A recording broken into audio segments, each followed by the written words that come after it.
Hello everyone, कैसे हैं आप लोग। आज हम कंटिन्यू करेंगे क्लास 12 का चैप्टर मैग्नेटिज्म। आज का हमारा टॉपिक रहेगा सोलेनॉइड एंड टोरॉइड। चलिए स्टार्ट करते हैं आज का लेक्चर ऑन सोलेनॉइड। सोलेनॉइड क्या होता है, ये है ना बात आती है। सोलेनॉइड होता क्या है? सोलेनॉइड क्या है, आप एक वायर लीजिए, वायर को क्लोजली टर्न्स देते रहिए और एक स्पाइरल की फॉर्म बना दीजिए, है ना। अब बहुत सारे टर्न्स दे दीजिए, बहुत सारे टर्न्स देके वायर को बहुत बार राउंड कर करके कॉइल बना दीजिए। जैसे अगर 3D में आपने वायर लिया, वायर को ऐसे ऐसे ऐसे ऐसे लपेटते चले गए, बहुत ज्यादा नंबर ऑफ टर्न्स एक साथ दे दिए, तो ये जो बनता है ना, जो आपका शेप बन रहा है, इसे कहा जाता है सोलेनॉइड। सोलेनॉइड का क्या इफेक्ट रहता है इसमें समझिए। हमें पता है जब भी एक करंट कैरिंग वायर में से अगर हम कहीं पे भी करंट कैरिंग वायर रखते हैं तो उससे क्या होता है, एक मैग्नेटिक फील्ड क्रिएट होती है, हाँ या ना। तो हमारा अगर हम इस वाले ही सोलेनॉइड में एक करंट पास कर दें, सोलेनॉइड में हमने करंट पास कर दिया, ठीक है, तो ये क्या होगा, ये आपका मैग्नेटिक फील्ड क्रिएट करेगा। तो ये जो सोलेनॉइड होता है ये एक डिवाइस है जो मैग्नेटिक फील्ड क्रिएट करती है। समझ आ गया? तो इसे क्या, इसीलिए इसको हम क्या कहते हैं, यहां पे समझ रहे हैं, ठीक है। तो सोलेनॉइड क्या हुआ, it is a device that is used to create magnetic field, है ना। और इसकी शेप क्या होती है, जनरली हेलिकल शेप होती है, स्पाइरल की फॉर्म में आपकी होती है। होता क्या है आप समझिए, ये एक स्ट्रेट, अगर हम इसे सेंटर मान लेते हैं, हमें पता है अगर एक लूप हम देखते हैं, एक लूप देखा हमने तो एक सर्कुलर फॉर्म का लूप होता है। तो एक लूप की वजह से हमें पता है कि किसी भी अगर हम पॉइंट एक्सेस की पॉइंट में बात करें तो वहां पे एक मैग्नेटिक फील्ड होती है। अगर इसका रेडियस r है तो ये एक मैग्नेटिक फील्ड क्रिएट करेगा। करंट कैरिंग वायर जो होगा, करंट कैरिंग सर्कुलर लूप क्या करता है, मैग्नेटिक फील्ड क्रिएट करता है। तो यहां पे भी तो ये एक सर्कुलर वायर की तरह ही एक्ट करेगा। तो ये एक सर्कुलर वायर क्या कर रहा है, यहाँ पे मैग्नेटिक फील्ड क्रिएट कर रहा है, हाँ या ना। और हमें एक पता है अगर एक बार वायर को घुमाया गया है तो इसकी मैग्नेटिक फील्ड अगर b है, तो अगर n बार घुमा दी जाएगा तो इसकी मैग्नेटिक फील्ड क्या हो जाएगी, मल्टीपल टाइम्स ऑफ b हो जाएगा। तो सोलेनॉइड में जो नंबर ऑफ टर्न्स होते हैं ये क्या करते हैं, मैग्नेटिक फील्ड की स्ट्रेंथ को बढ़ा देते हैं। समझ आ गया? तो मैग्नेटिक फील्ड की स्ट्रेंथ क्या हो जाती है, बढ़ जाती है। तो एक लूप की वजह से इधर मैग्नेटिक फील्ड बनी, दूसरे की वजह से, तीसरे की वजह से, लार्ज नंबर ऑफ टर्न्स हैं तो इसकी वजह से क्या होगा, large number of magnetic fields create हो जाती है। और ये क्या होता है, सोलेनॉइड एक मैग्नेट की तरह एक्ट करने लग जाता है। क्लियर हो गया? सोलेनॉइड एक मैग्नेट की तरह एक्ट करने लग जाता है। इसमें नॉर्थ पोल होगा या साउथ पोल होगा। तो कंसेप्ट वही है, एक सर्कुलर रिंग की वजह से मैग्नेटिक फील्ड होती है, बट अगर हम मल्टीपल सर्कुलर रिंग्स बना दें, एक स्पाइरल बना दें और बहुत ज्यादा टर्न्स दे दें उसको, तो वो एक बहुत ज्यादा स्ट्रॉन्ग मैग्नेटिक फील्ड क्रिएट करेगा और इसी मैग्नेटिक फील्ड को हम यूटिलाइज करते हैं। तो इस डिवाइस को नाम दिया गया सोलेनॉइड। किसे दिया था, जो एम्पियर सर्किट लॉजिक के नाम पे गया, एम्पियर जी थे, उन्होंने इसका नाम दिया था पहली बार सोलेनॉइड। क्लियर हो गया?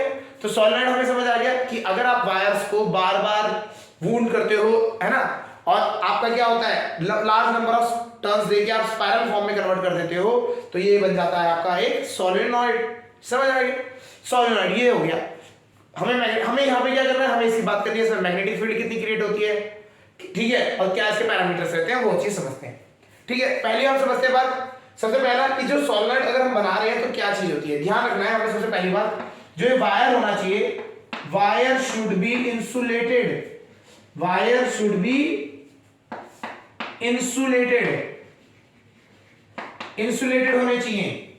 अच्छा, अब एक चीज समझिए, कहीं पे सोलेनॉइड यूज होता है क्या, हम पढ़ तो रहे हैं, ये यूज भी होता है क्या, हाँ। इसी के तरीके का हमारे क्या होता है, मोटर वाइंडिंग में यूज होता है। जो मोटर की वाइंडिंग्स होती है उसमें क्या होता है, सोलेनॉइड ही इस तरीके का स्ट्रक्चर बना होता है। बहुत सारे वायर्स कॉइल किए जाते हैं, तो हमारा क्या होता है, वो मैग्नेटिक फील्ड क्रिएट करता है। जो आपकी मोटर्स होती है वो मैग्नेटिक फील्ड पे, उसमें मैग्नेटिक फील्ड क्रिएट होती है, तो वो भी सोलेनॉइड टाइप का स्ट्रक्चर क्रिएट होता है वहां पे। क्लियर हो गया? वायर शुड बी इंसुलेटेड, क्यों समझिए। अगर ये वायर इंसुलेटेड नहीं है, ओपन है, तो जब आप कॉइलिंग करेंगे तो एक वायर दूसरे वायर से टच होगा और जब उसमें करंट फ्लो करेगा तो ये स्पार्क क्रिएट होगी, शॉर्ट हो जाएगा और ये पूरी कॉइल जो है ये फूक जाएगी। समझ आ गया? तो इसे अवॉइड करने के लिए हम क्या करते हैं, इसको इंसुलेशन करते हैं। अब बात करेंगे कि अपना वायर यूज कर लेंगे इंसुलेटेड वायर, नहीं, बट हमारे यहाँ पे क्या होता है, हम क्या यूज करते हैं, यहाँ पे लैकर यूज करते हैं। लैकर एक पतली सी कोटिंग होती है। वायर, जब आप वायर क्रिएट होता है, वायर बनने के बाद उसे क्या करते हैं, डिप करते हैं लिक्विड में, और वो लिक्विड को क्या करते हैं, ड्राई होने देते हैं, तो वो एक लेयर बन जाती है वायर के ऊपर। बहुत पतली सी लेयर होती है। अगर हमारा ये वायर है, इसके ऊपर बहुत ही पतली सी एक लेयर होती है लैकर की, ठीक है। तो ये लैकर की लेयर होती है। लैकर क्या करता है, एक इंसुलेटिंग मटेरियल है, और इंसुलेटिंग मटेरियल की वजह से होने की वजह से इसमें क्या होता है, शॉर्ट सर्किटिंग नहीं होती। तो हमें ऐसे वायर यूज करना है जिसमें इंसुलेशन हो थोड़ी सी, ना कि इसको छील के आपने लगा दिया और क्या जल जाएगा।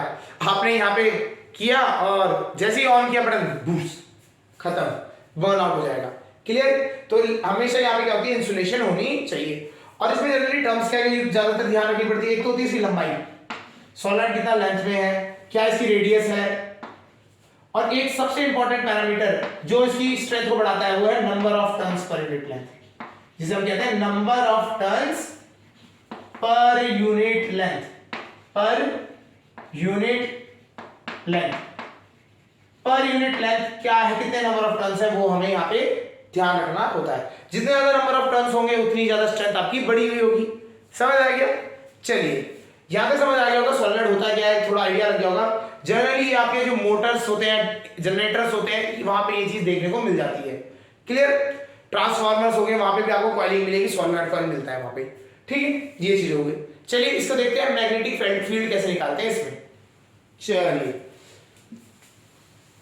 सोलेनॉइड, सोलेनॉइड अगर हम बात करें तो ये इस तरीके से टर्न्स है ना। तो हम इसको क्या करते हैं, बेटर अंडरस्टैंडिंग के लिए इसको हम इस तरीके से बनाते हैं, 3 लाइंस। ये वो बीच वाली लाइन जो है वो इसके सेंटर को रिप्रेजेंट कर रही है। अब आप देखिए इसमें क्या है, ये जो इस तरह से हम बनाने का रीजन क्या होता है, हमें करंट की डायरेक्शन को दिखाना। देखिए अगर हम बात करें करंट मूव कर रहा है इस तरीके से, तो टॉप में क्या हो गया, अंदर को जा रहा है करंट, और नीचे आते हुए current out of the paper आ रहा है। तो 3D को 2D में रिप्रेजेंट करने का ये सिंपल तरीका है। मतलब इससे क्या होगा, आपको थोड़ा बेटर अंडरस्टैंडिंग होती है क्या चीज हो रही है, ठीक है। यहां पे अंदर जा रही है करंट और यहां पे बाहर आ रहा है, इस तरीके से, है ना। चलिए अब हम बात करते हैं मैग्नेटिक फील्ड के लिए। इसके मैग्नेटिक फील्ड के निकालते हैं अंदर, सेंटर में कितनी मैग्नेटिक फील्ड हो रही है ये चीज हम समझते हैं। चलिए हेडिंग है हमारी magnetic field due to solenoid. Solenoid की वजह से कितनी मैग्नेटिक फील्ड बनी है ये हम समझते हैं, ठीक है।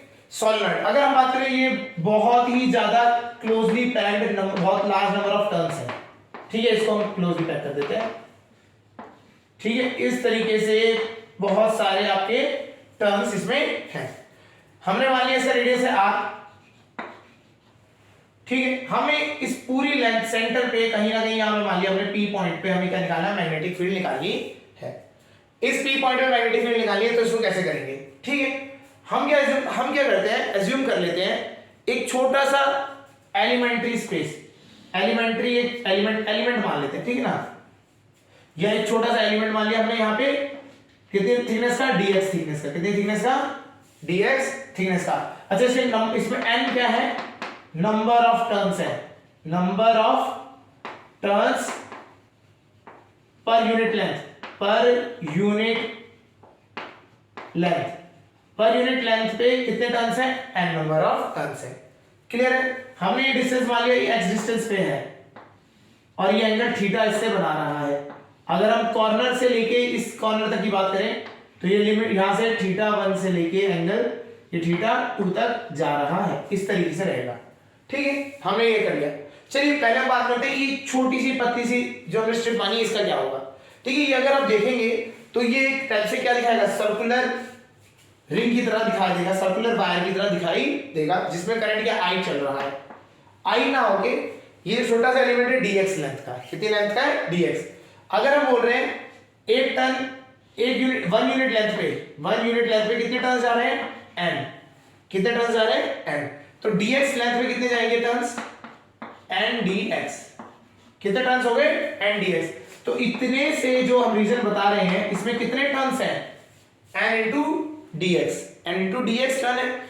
एक टर्न आई करंट कैरी करता है, तो n into D x turn कितना करंट कैरी करेंगे, तो जो हमारा आई होगा यहाँ पे, इसका जो आई है, ये छोटा सा एलिमेंट की बात ही कर रहे हैं, तो आई कितना हो जाएगा n I d x, n I d x. तो मतलब ये जो छोटा सा हमने एलिमेंट माना है, ये छोटा सा जो एलिमेंट माना है हमने, इसमें कितना करंट फ्लो कर रहा है, n I d x, n I d x इसमें करंट फ्लो कर रहा है। ठीक है, चलिए अब हम बात करते हैं, ये है तो सर्कुलर रिंग, सर्कुलर रिंग की वजह से मैग्नेटिक फील्ड कितना होता था, mu not upon 2 I into r square upon क्या होता था, r square plus x square की पावर 3/2। अगर हम ये डिस्टेंस में बात करें, कोई भी डिस्टेंस में अगर हम बात करते थे एक्स डिस्टेंस में, तो ये इसका फॉर्मूला हुआ करता था, हाँ या ना। अब हमारे यहाँ पे ये फॉर्मूला था, अब इसे हम इसमें चेंज करते हैं, इसमें हमारी क्या चेंज है, आई की वैल्यू चेंज है, एन आई डी एक्स आएगी, तो हम यहाँ पे एन आई लगा देते हैं और डी एक्स लगा देते हैं, तो ये किसका बन गया, ये हमारे इस एलिमेंट्री जो हमने माना था उसका मैग्नेटिक फील्ड कितना बन गया, mu not an I r square d x upon 2 r square plus x square की पावर 3/2। क्लियर हो गया। तो ये हमारे यहाँ पे वेरिएबल है x, ठीक है। अब हमें x पे सॉल्व नहीं करना, हमारी जो लिमिट्स है हमारी θ1 से θ2 तक है, तो हम इसको क्या करेंगे, इस x को थीटा में कन्वर्ट कर देते हैं। थीटा मतलब एंगुलर, जो हमारा x है वो लीनियर फॉर्म है, ठीक है, और जो थीटा है वो हमारा पोलर फॉर्म है। तो हम क्या करेंगे, जो हमारा लीनियर फॉर्म है उसको पोलर फॉर्म में कन्वर्ट करना चाहते हैं। तो हमारे को ये देखेंगे, अगर हम बात करें तो ये इस तरीके से है, ये x डिस्टेंस है, ये एलिमेंट है हमारा, और ये एंगल है थीटा, ये हमारा रेडियस कितना हो गया इसका r, तो ये r हो गया। तो यहां से हम बात करें, ये तो हमारी इक्वेशन नंबर 1 हो गई, इक्वेशन नंबर 1, ठीक है। अगर हम इसका जो हमने ट्रायंगल है यहां से निकाल के यहाँ रखा, इसमें अगर हम बात करें तो हमारे यहां से आ रहा है cot थीटा। cot थीटा क्या होता है, ठीक है, चलिए cot थीटा नहीं tan थीटा ये लेते हैं simple, tan theta is equal to कितना हो जाएगा r अपॉन x, ठीक है। तो x की वैल्यू निकालिए, x इज इक्वल टू कितना हो जाएगा r अपॉन tan थीटा, इसे हम कह सकते हैं, इसका मतलब होता है x कितना बराबर हो जाएगा r cot theta, x is equal to r cot theta, ये x की वैल्यू आ गई। तो हम यहाँ पे x की जगह पे क्या रख देंगे r cot थीटा, ठीक है, ये तो चीज समझ आएगी। अब यहाँ बचा dx की जगह पे क्या रखेंगे, डिफरेंशिएटिंग बोथ साइड, दोनों साइड को डिफरेंशिएट कर दो, तो यहां से डिफरेंशिएट करते तो dx कितना आ जाएगा r माइनस cot का क्या होता है cosec square theta d theta, तो dx की जगह पे हम ये डाल देंगे, समझ आ गया। तो dx की जगह पे हमें ये डालना है और x की जगह पे ये डाल देना है। चलिए रखते हैं, सब्स्टिट्यूट कर देते हैं, ओके, ये हटा देते हैं। तो हमारा क्या आ गया, mu not an I r square, dx की जगह पे क्या डाल दिया माइनस r, एक और r बढ़ाएंगे तो r स्क्वायर में क्या हो जाएगा r क्यूब हो जाएगा, cosec square theta d theta upon 2 r square तो है ही, x स्क्वायर की जगह क्या डाल दिया r, x कितना था यहाँ पे x इज इक्वल टू क्या था r cot थीटा, x था r cot थीटा, तो x की जगह पे आ जाएगा r square cot square theta की पावर 3/2, ठीक है। चलिए ये आपका इस तरीके से आ गया एंट्री। अब ये है, इसमें देखते हैं कुछ हो सकता है सिंपलीफाई, है सिंपलीफाई कर लेते हैं, minus mu not an I are cube cosec square theta D theta, ये हो गया। इन दोनों में से r स्क्वायर कॉमन आएगा, तो r स्क्वायर जब कॉमन आएगा उसकी पावर है 3/2, तो r स्क्वायर की पावर 3/2 हो जाएगी, तो r क्यूब हो जाएगा।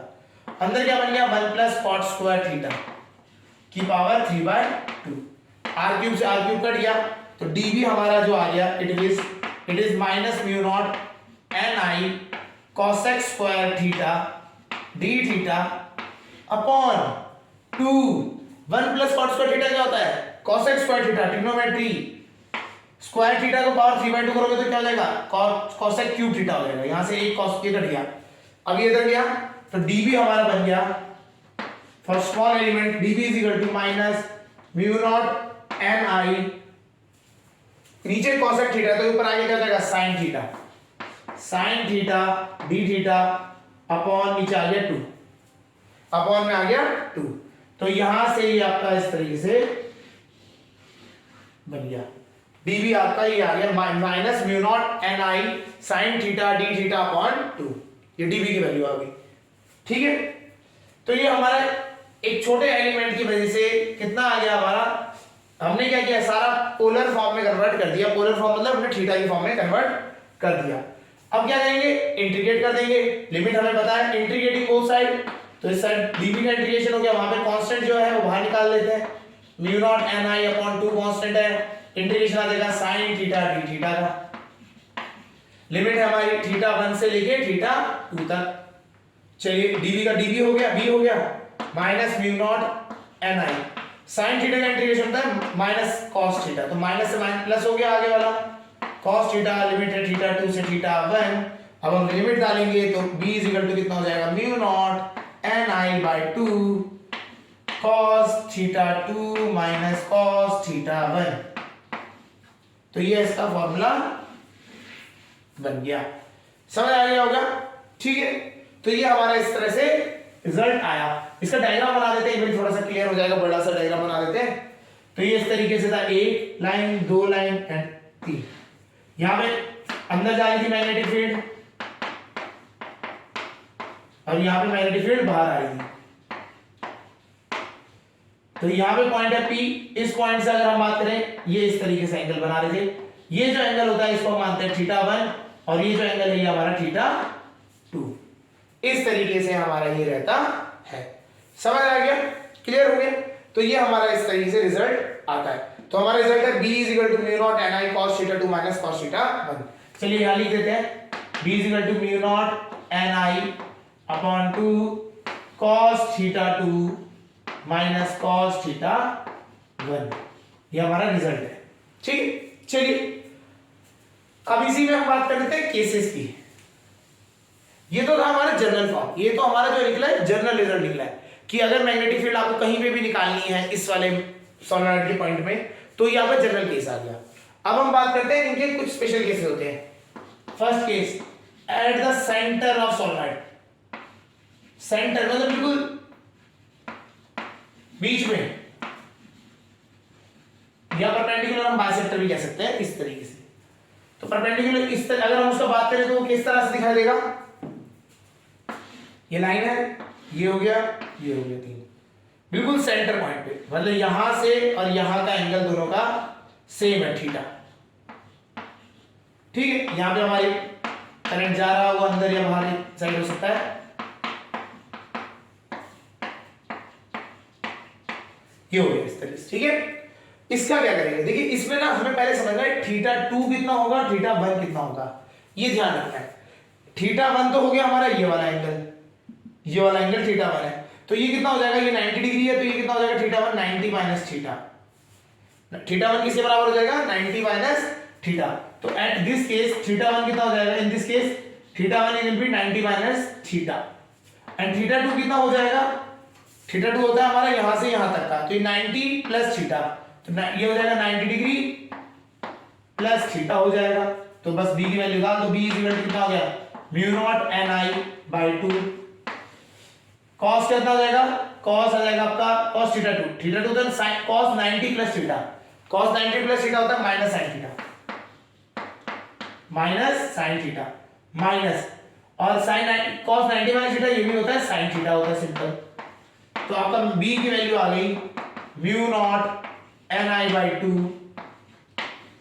ये हो जाएगा 2 sin थीटा माइनस का ना, तो ये 2 से 2 कैंसिल हो जाएगा नीचे, आपका ये आ गया ऊपर sin थीटा हो जाएगा ये।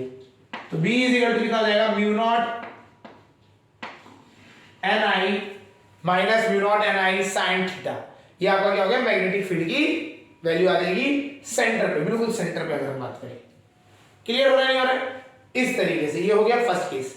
अगर आपकी फाइनाइट लेंथ है और हमें सेंटर पे निकालना है तब हम ये यूज करेंगे, आपको sin थीटा की वैल्यू निकालनी पड़ेगी और आपका आ जाएगा b एक वेक्टर क्वांटिटी, तो माइनस साइन इसका मैग्नेटिक डायरेक्शन शो कर रहा है, तो मैग्नीट्यूड में आपको ये जरूरत नहीं पड़ेगी। अगर आपसे खाली मैग्नीट्यूड पूछेगा तो आपको क्या होगा, mu not an I sin theta. Clear, चलिए अगर हम केस करते हैं, नेक्स्ट केस देखते हैं। ये तो हो गया सेंटर पे।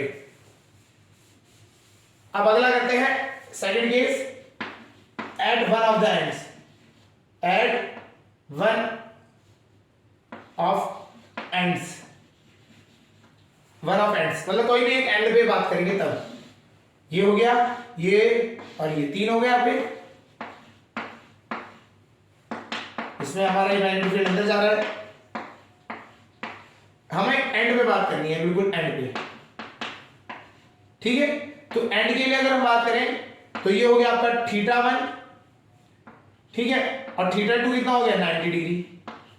θ1 हो गया और θ2 हो गया आपका 90 डिग्री। यहां ये दिख रहेगा, ये हो गया θ1 और ये हो गया θ2, किसके बराबर हो गया 90 डिग्री। तो आपके पास b की जगह पर रख देते हैं, b equal to mu not ni upon 2 θ2 कितना है 90 डिग्री। तो cos 90 होता है 0, cos 90 होता है 0, और cos फिर अगर आएगा माइनस का cos θ1 डाल देते हैं θ1। तो फाइनाइट लेंथ के लिए जो मैग्नेटिक फील्ड हो गया उसका मैग्नीट्यूड आ रहा है। अगर हम साइन को नेगलेक्ट करते हैं, क्योंकि साइन क्या शो कर रहा है डायरेक्शन को भी, तो आपका ये आ गया। अगर साइन रखना तो साइन रख लीजिए, कोई प्रॉब्लम नहीं है ना, ये डायरेक्शन में चल जाएगा। कोई डाउट यहां तक समझ आ गया। तो फाइनाइट के लिए अगर हम सेंटर में निकालें तब क्या होगा और एंड पे क्या होगा, वो दोनों हमें पता लग गए। चलिए अब हम बात करते हैं केस थर्ड। केस थर्ड के लिए हम बात करें फॉर इनफाइनाइट लेंथ। ये इनफाइनाइट लेंथ सोलेनॉइड है ना, ये इनफाइनाइट लेंथ सोलेनॉइड है। अब ये होता क्या है सोलेनॉइड इनफाइनाइट लेंथ में क्या होता है समझते हैं। इनफाइनाइट कब कंसीडर किया जाता है, ये तब होता है जब हमारा जो लेंथ है वो काफी लंबी है एज कंपेयर टू रेडियस। जो आपकी रेडियस है ना, रेडियस बीच में है, छोटी सी रेडियस है, ठीक है, रेडियस कम है लेकिन लेंथ क्या है उसकी कंपैरेटिवली बहुत लंबी है, बहुत लंबी। तो लेंथ बहुत ज्यादा हो जाएगी एज कंपेयर टू रेडियस, तो क्या बन जाता है उसको, तब हम क्या कंसीडर में कहते हैं इनफाइनाइट सोलेनॉइड।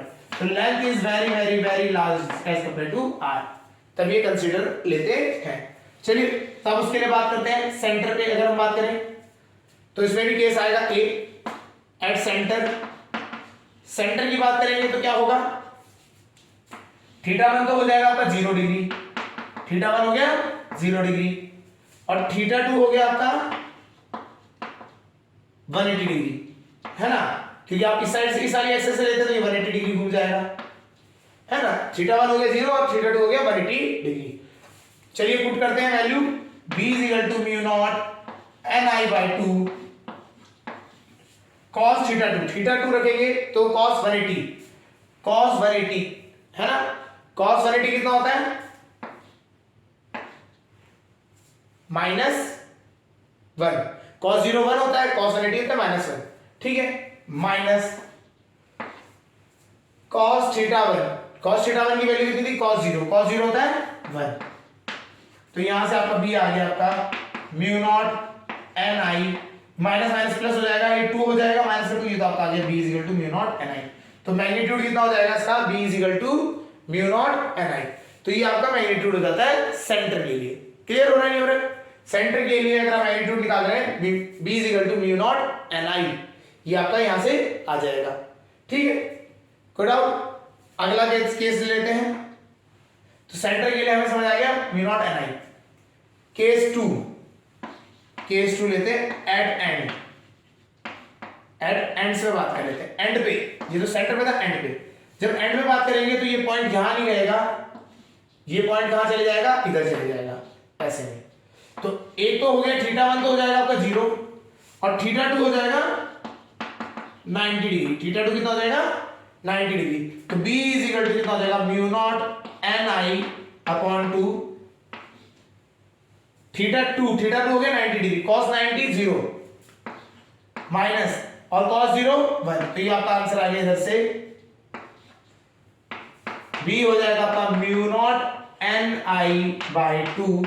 मैग्नीट्यूड वाइज अगर हम बात करें तो ये हो जाएगा, ये होगा सेंटर पे और ये होगा एंड पे।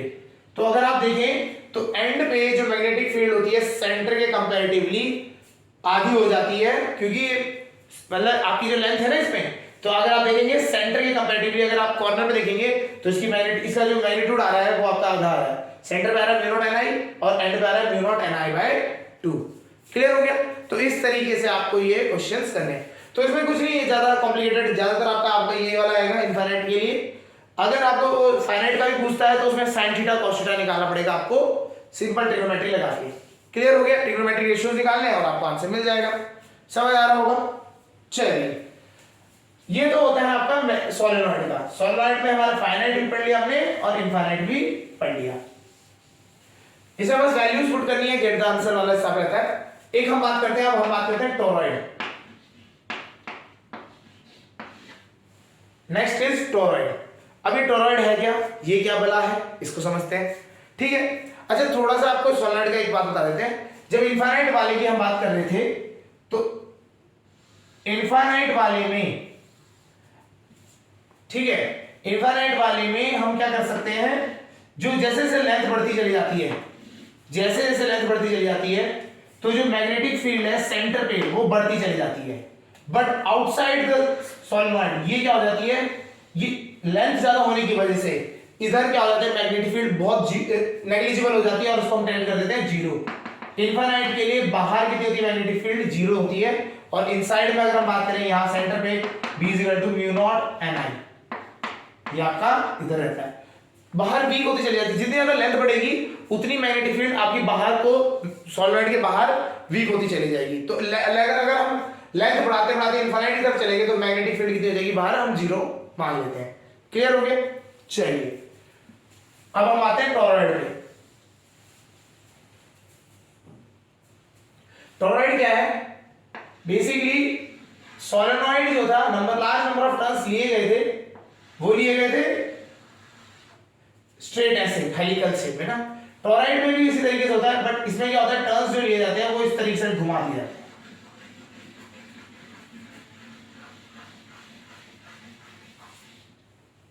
इस तरीके से।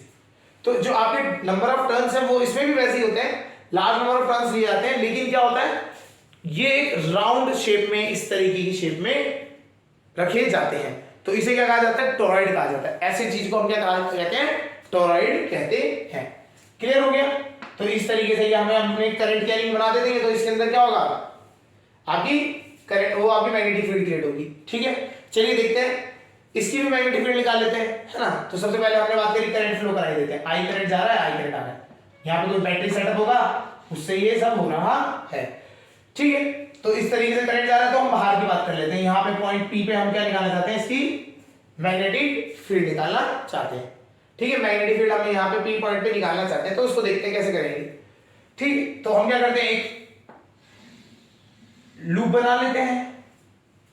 ठीक है, एम्पियर सर्किट लॉ। चलिए पहले इसको हमने इसको जैसा हमने सोलेनॉइड में रिप्रेजेंटेशन किया था ना, उसी तरीके से रिप्रेजेंट कर देते हैं। कैसे रिप्रेजेंट किया था हमने सोलेनॉइड को ऐसे रिप्रेजेंट किया था कि दो लाइनें बना देते थे। एक लाइन में तो क्या हुआ, आपका करंट आ रहा है बाहर को, आउट ऑफ द पेपर,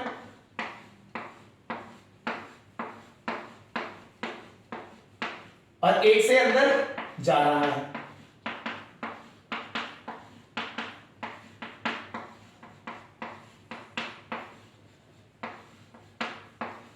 ये इस तरीके से होता है आपका टोरॉइड। ठीक है, इस तरीके से टोरॉइड है। ठीक है, ये इसका सेंटर है। अब हम बात करते हैं मैग्नेटिक फील्ड बाहर की बात करते हैं, इधर बाहर की पॉइंट पी पे बात करते हैं। ठीक है, तो बाहर की अगर हम बात करें तो इसके लिए हम देखते हैं, इसके लिए हमने क्या किया, एक प्लेनर फॉर्म बना दिया, एक प्लेन बना दिया। चलिए इस तरीके से हमने प्लेन ले लिया। ठीक है, एक लूप बना दिया, है ना, इस तरीके से। अब बात आती है इसमें, इसकी पी पॉइंट पे कितना होगा मैग्नेटिक फील्ड, देखते हैं, वही लगाएंगे ampere circuit law, B dot dl equal to क्या होता है, म्यू नॉट I नेट। अब अगर हम बात करें, जब भी एक टर्न होगा उसमें एक तो करंट क्या आएगा, बाहर को आता हुआ होगा और एक करंट अंदर को जाता हुआ होगा। तो अगर इन दोनों का एक लूप का देखेंगे तो नेट कितना हो जाएगा, बाहर को I अंदर को I, तो नेट हो गया जीरो। ऐसे 0 0 0 0 सबका कितना हो जाएगा, जीरो। तो I नेट कितना आ जाएगा, जीरो। तो बाहर जो मैग्नेटिक फील्ड है इस पॉइंट पे, मैग्नेटिक फील्ड कितनी हो जाएगी, जीरो हो जाएगी। समझ आ गया होगा? कि जितना करंट अंदर जा रहा है उतना ही करंट इससे बाहर आ रहा है, तो क्या हो गया, नेट मैग्नेटिक फील्ड कितना हो जाएगा, 0 हो जाएगा आउटसाइड द टॉरॉइड। सिमिलरली अंदर की बात करेंगे, यहाँ पे अगर हमें बोला इस पॉइंट पे निकालने के लिए, तो इस पॉइंट के लिए तो अंदर कोई करंट ही नहीं है, तो यहाँ पे भी हम सीधा कह सकते हैं मैग्नेटिक फील्ड कितना है, 0। तो इनसाइड मतलब अंदर और बाहर, इस साइड दोनों में क्या हो जाता है, मैग्नेटिक फील्ड कितना हो जाता है, 0। तो टॉरॉइड में मैग्नेटिक फील्ड ध्यान रखनी है, बाहर और अंदर दोनों साइड क्या होती है, 0 होती है। चलिए इसका अगर तो इसमें होता कैसा है, इसमें मैग्नेटिक फील्ड इस तरीके से क्रिएट हो जाती है। बेसिकली इसके अंदर जो आपका ये सर्कुलर पाथ बन रहा है, इसके अंदर मैग्नेटिक फील्ड क्रिएट हो जाती है, ठीक है, तो इसके अंदर क्रिएट होती है। अब हम बात करते हैं, इसकी भी निकाल लेते हैं कि टॉरॉइड के जो बीच में, कॉइल के बीच में कितना मैग्नेटिक फील्ड बना है। तो इसके बीच में हम बात करें ना, यहाँ पे होल बन रही है, ठीक है, बना लेते हैं, इसकी बात कर लेते हैं। चलिए इसका रेडियस मैंने मान लिया यहाँ से r, मीन रेडियस होता है, मीन रेडियस लेते हैं हम, r है हमारा है। तो इसके वजह से क्या होगा, एक लूप बनेगा, ये सर्कुलर पाथ इस तरीके से।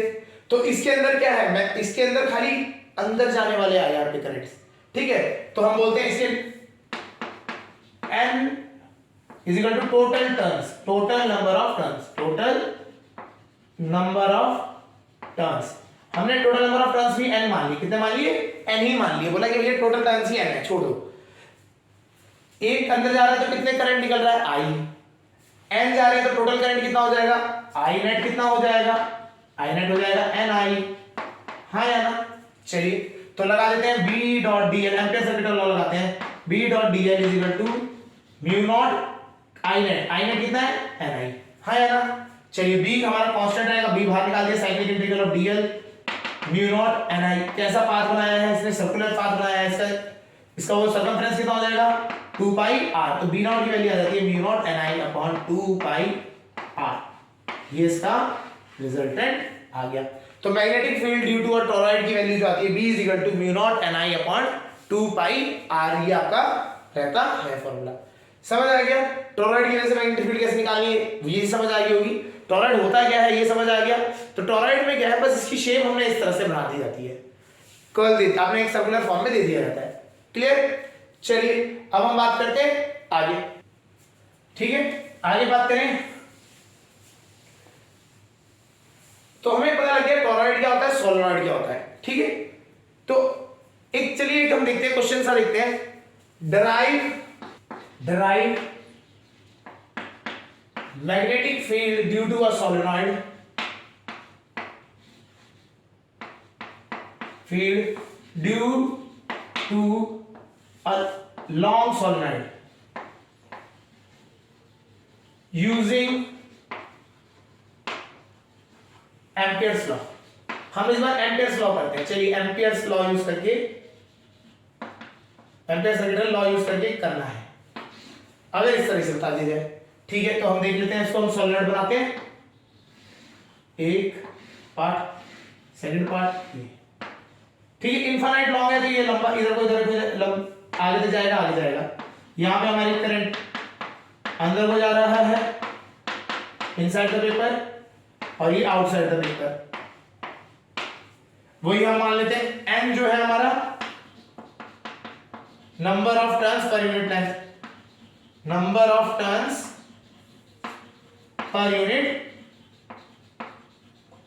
यूनिट लेंथ, ठीक है। चलिए तो एम्पियर सर्किट लॉ हमें निकालना है, हमें सपोज करो इस पॉइंट पे निकालना है, तो हम क्या करते हैं, हम क्या करते हैं, एक एम्पियर लूप बना लेते हैं ना, लूप बना लेते हैं, इसमें क्या हो जाएगा, A B C D, 4 है, ऐसी डायरेक्शन दे देते हैं,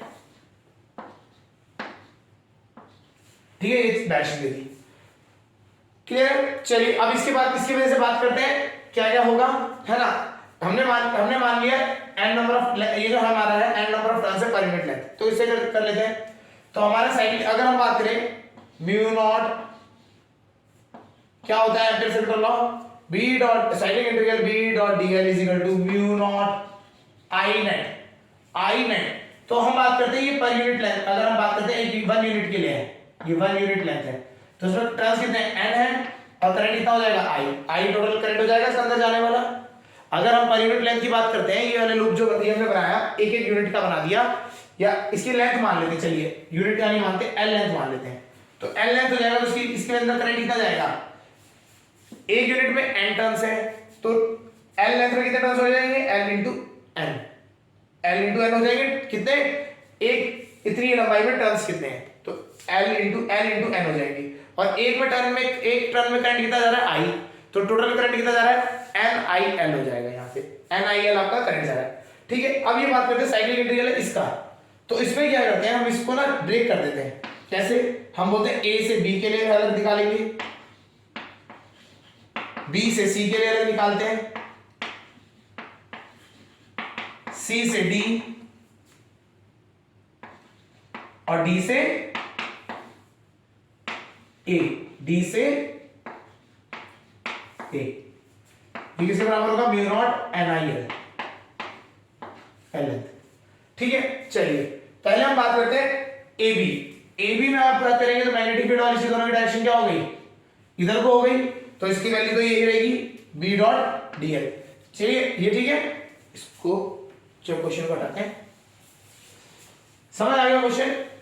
तो हमने क्या किया, हमने एम्पीयर सेक्टर लगाया, वो ये कहता है, अब हमने क्या किया, बी डॉट डी एल है, ये चार पार्ट है इसके, 1 2 3 4, चार हिस्से में बात करते हैं। पहले वाले हिस्से में बात करें तो इसमें क्या होगा, एंगल कितना है, बी की डायरेक्शन भी इधर को, इसकी भी डायरेक्शन इधर को, तो cos थीटा कितना है, cos 0 है, तो ये बी डॉट डी एल बच जाएगा, बी डॉट डी एल, तो इसकी क्या हो जाएगा, बी रहेगा मैग्नेटिक फील्ड, और लेंथ डी एल कितना हो जाएगा, अभी लिखते हैं, इसकी लेंथ आ गई डी एल, ये कितनी डी एल हो गई, प्लस बीसी के लिए, बीसी वाले के लिए अगर बात करें तो मैग्नेटिक फील्ड इधर को, और इसके बीच में एंगल कितना है 90, cos 90 0, तो ये बीसी वाला फैक्टर हो गया 0। सिमिलरली डीए वाला भी अगर आप देखेंगे तो ये भी 90 डिग्री का एंगल है इसमें। ठीक है, और सीडी वाले में अगर हम बात करें, सीडी वाले में अभी हमने एक बात करी थी कि सीडी में जब हमारा सॉलिनॉइड इनफिनाइट हो जाता है, लंबा होता चले जाता है, तो अंदर तो स्ट्रांग हो जाती है मैग्नेटिक फील्ड, लेकिन बाहर क्या हो जाती है, मैग्नेटिक फील्ड 0 हो जाती है, मतलब ट्रेंड हो जाती है 0 तक, बहुत कम हो जाती है, तो ये बाहर वाली मैग्नेटिक फील्ड 0 है, तो ये भी कितना हो जाएगा 0, तो ये तीन पार्ट तो 0 हो जाएंगे, एक बचेगा that is B dot D L, कहां से, ए से बी तक लेंथ, तो ए से बी तक लेंथ हो गया, इज इक्वल टू किसके बराबर है, mu not an I L, तो बी, ए से बी तक की लेंथ कितनी मैंने मानी थी एल, तो एल लिख देते हैं, mu not an I L, तो एल से एल कट गया, तो मैग्नेटिक फील्ड कितनी आ गई, तो बी इज इक्वल टू आपका एम्पीयर सेक्टर लॉ की हेल्प से हमने निकाला, B is equal to mu not an I. ठीक है, इस तरीके से आप एम्पीयर सेक्टर लॉ की हेल्प से भी सोलेनॉइड का मैग्नेटिक फील्ड निकाल सकते हैं। अगर क्वेश्चन में डेरिवेशन, अगर स्कूल में डेरिवेशन आता है तो आप ये एम्पीयर सेक्टर लॉ यूज करके भी कर सकते हैं। क्लियर है, समझ आ गया होगा। ठीक है, तो सोलेनॉइड और टोरॉइड ये दोनों चीजें समझ आ गई होंगी, क्या होता है, क्या शेप होती है, इसको कहाँ यूज, ये कहाँ यूज होता है, बेसिकली ये भी पता लग गया। ठीक है, एप्लीकेशन की जनरली मोटर्स या फिर जहाँ पे इलेक्ट्रोमैग्नेट्स यूज होते हैं वहां पे यूज होता है। ठीक है, कैसे मैग्नेटिक फील्ड निकालते हैं, फाइनाइट लेंथ है, इनफाइनाइट लेंथ है, उसके लिए हो गया। टोरॉइड हमारे को पता ही है क्या होता है, वो चीज समझ आ गई। ठीक है, तो आज के लिए इतना ही। सोलेनॉइड एंड टोरॉइड आपको समझ आ गया होगा। ठीक है।